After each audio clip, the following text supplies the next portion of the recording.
Programang ito ay rated SPG. Striktong patnubay at gabay ng magulang ang kailangan. Maaaring may masiselang tema, lengguwahe, karahasan, sexual, horror o droga na hindi angkop sa mga bata.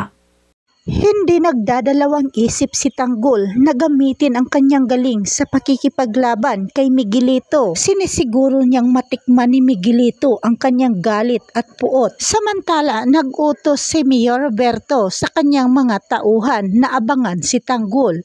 Walang kaalam-alam si Tanggol na may nag-aabang sa kanyang panganib. Kaya naman nagtipon ang mga tauhan ni Roberto upang maghanda sa kanilang masamang balak na tapusin si Tanggol kapag dumaan ito. Kaya naman habang sakay si Tanggol sa kanyang sasakyan, nagulat na lang siyang bigla na lang pinaulanan ng bala ang kanilang sasakyan. Agad silang yumuko para makaiwas, ngunit patuloy silang inaatake sa mga armadong mga kalalakihan hanggang masira ang kanilang sasakyan. Ngunit hindi umatras si Tanggol, patuloy siyang nakikipagpalitan ng putok sa mga kalaban. Pinakita ni Tanggol ang kanyang husay at galing sa pakikipaglaban. Kahit napakarami ng kanyang kalaban, isa-isa niya itong tinumba at hindi siya umatras kahit sugatan na siya. Nakahanap ng tiyempo sina Tanggol at Don Julio para makalayo sa kanilang mga kalaban. Ngunit muli pa silang naabangan sa iba pa nilang mga kalaban. Muling pinaulanan ng bala ang kanilang sasakyan hanggang napilitan silang huminto. Pinilit ni Tanggol na ipagpatuloy ang pagpatakbo ng kanilang sasakyan habang nakikipagpalitan siya ng putok.